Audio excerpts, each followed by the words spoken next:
към последната лекция.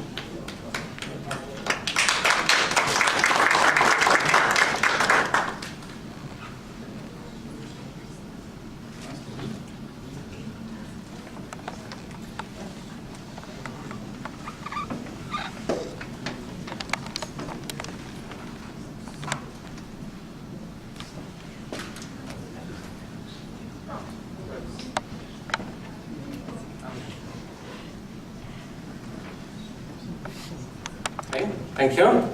Thank you very much. We are very late, so I will be brief. I will skip some slides from my presentation, so you will have no problem to catch the social event in 1 hour. But the presentation is available online. If you are interested, I can send you the link to the presentation. I'm representing the company based in the US with R&D in Poland, which is providing the security solutions. I used to work for, I used to head .pl registry for 8 years. So I'm using also my experience with domain industry and to combine the security and domain issues. Let's skip it. You see the familiar names. Okay, skipping this. So the question is, if you are prepared for the cyber attack. In the past, 25 years ago, hackers were mostly focused on achieving fame and the recognition in the society. Those attacks were not motivated financially. Then it switched completely to the financial motivation. But now we see, the attacks are still financial motivation, but there are other motivations added to the list of the hackers' reasons behind it. We see the attacks which are, let's say, like cyber terrorism attacks, and we also see the signs of the cyber warfare, and we had recently examples of activities which we can actually classify as the cyber warfare. So just two definitions. The cybercrime, which is what we know already, and the attacks which are financially motivated and focus on theft, on compromising the data, etc. But we also see the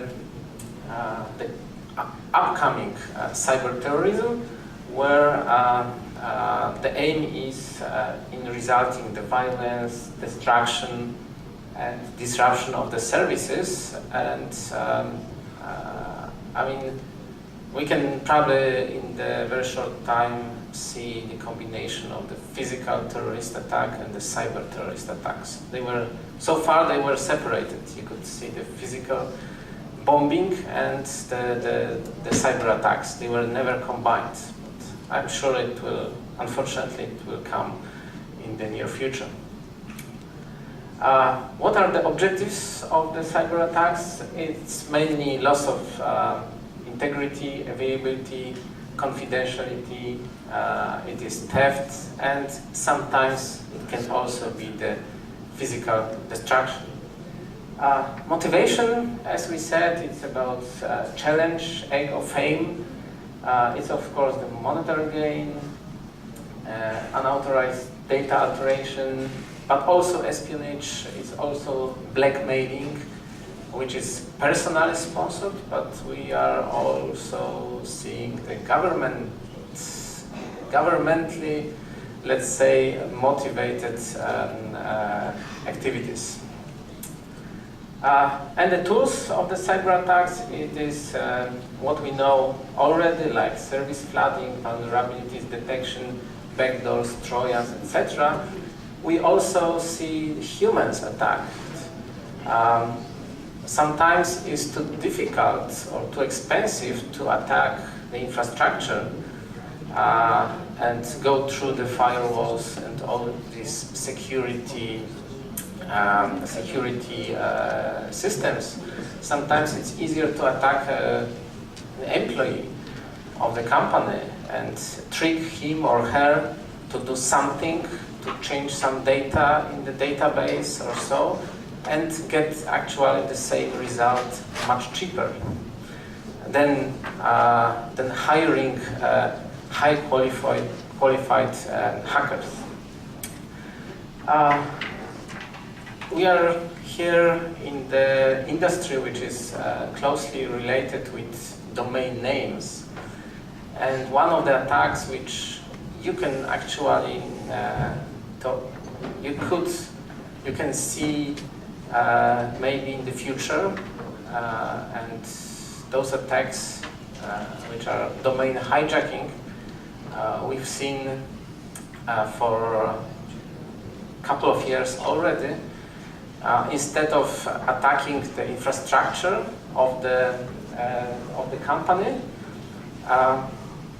you could trick your registry or your registrar to change the technical data, so change the name servers. And instead of attacking the infrastructure of the company, you can just trick customers of your victim to a completely different site. So this is also something that registries and registrars, but also the ISPs and the hosting companies have to deal with. So we are talking about the security issues, security threats, and very often we think about the security that this is about the cost. And when I've talked with my colleagues from registries, registrars, they say, okay, security, but this is cost. And I say, no, you can actually convert this cost into the revenue, into the opportunity. Instead of treating SSL or SSL is business case, but instead of thinking about DNSSEC as the cost, you can think about DNSSEC as a potential source of revenue. I know that this is, most people think, no, we have only to spend money on DNSSEC. I say, no, you can also make money on DNSSEC, and I will give you some examples how market players can actually profit from security solutions. So in this table you see the potential. This is just 6 examples of the services, and we have registrars here and registries here, and I will show you who can actually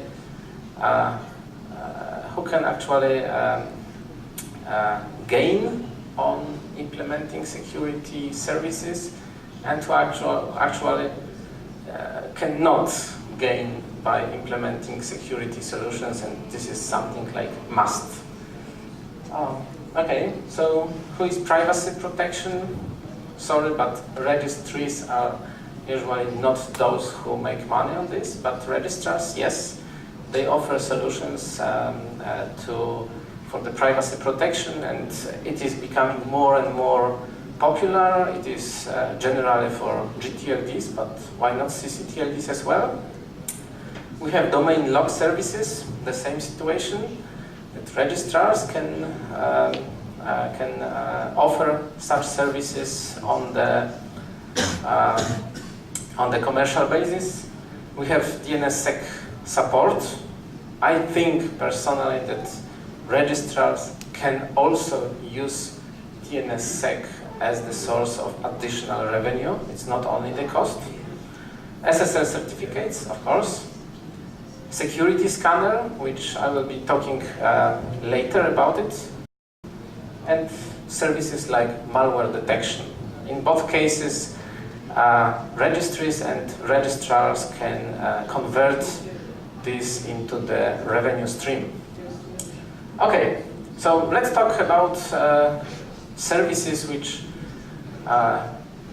most of you might not be familiar with, and you can think about implementing such services if you are a registrar, ISP, hosting company, or you are providing other services. You can think about using such, you can offer such services to your customers and actually upsell existing customers with new services.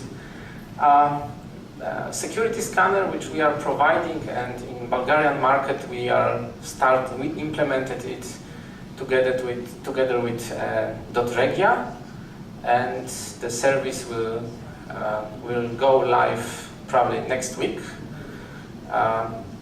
and we'll be announcing it on the Bulgarian market.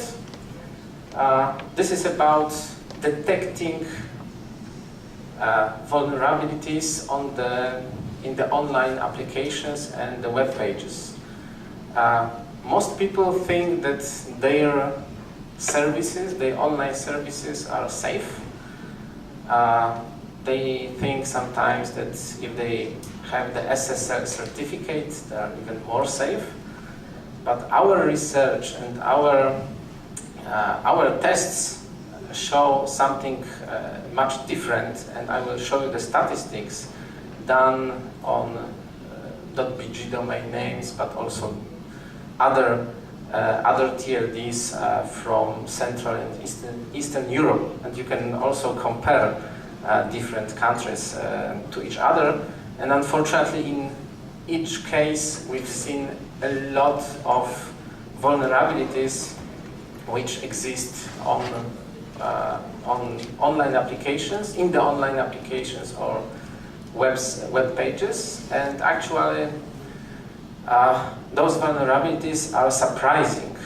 I wouldn't expect in 2011 web pages with vulnerable to SQL injections or something like this, but this is true. So we are detecting different kinds of vulnerabilities. Here is the list of the basic ones.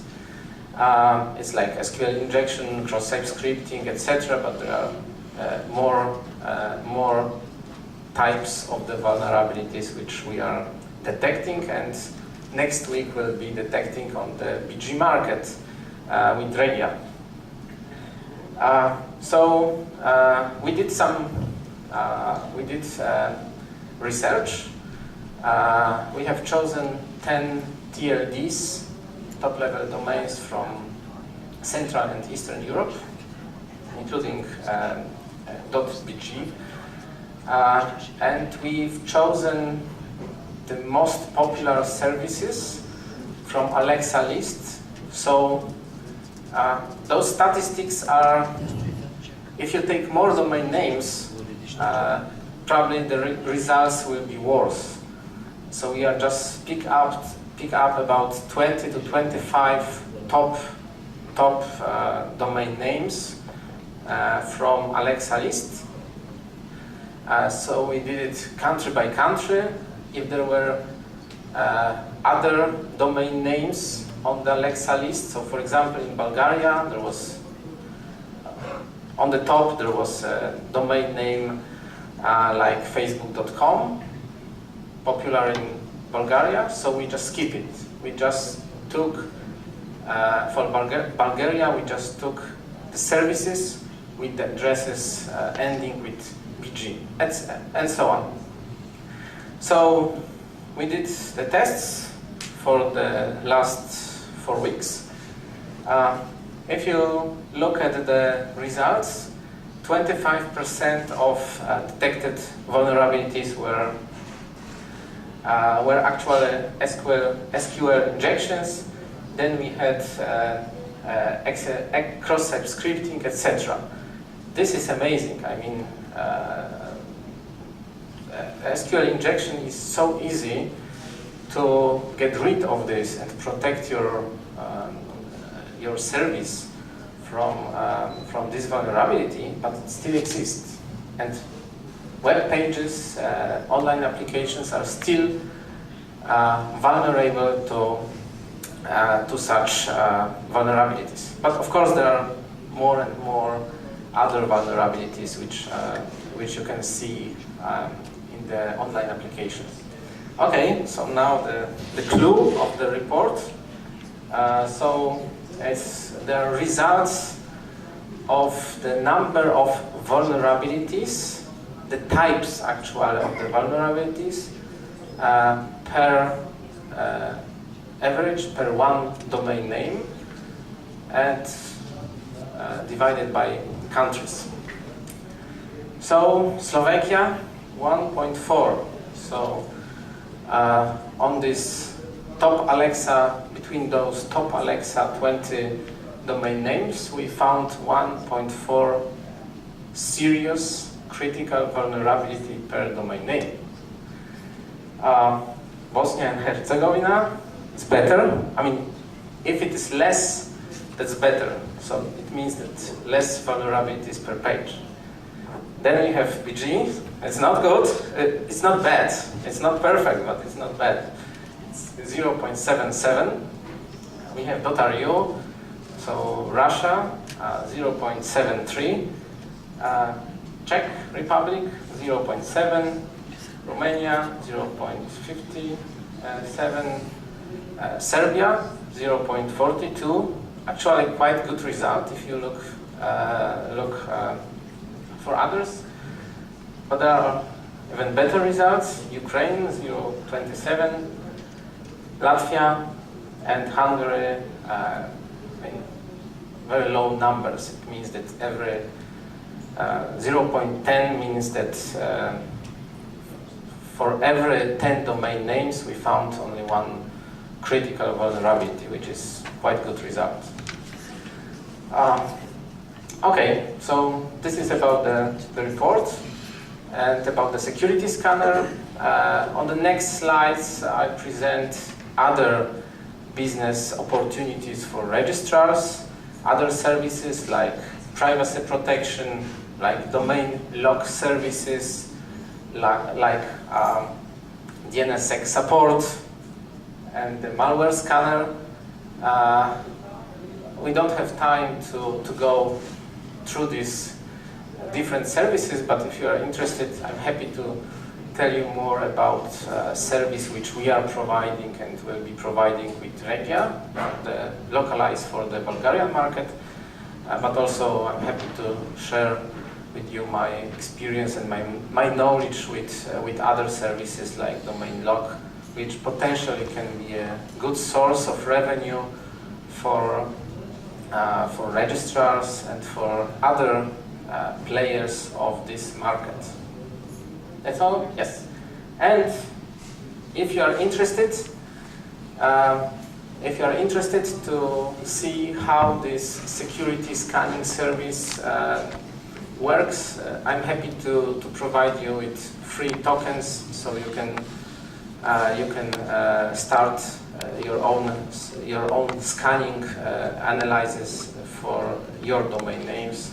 Just drop me an email or just give me your business card, so I'm happy to come back to you with free tokens, so you can check the services, how they work. Well, that's the end. Thank you.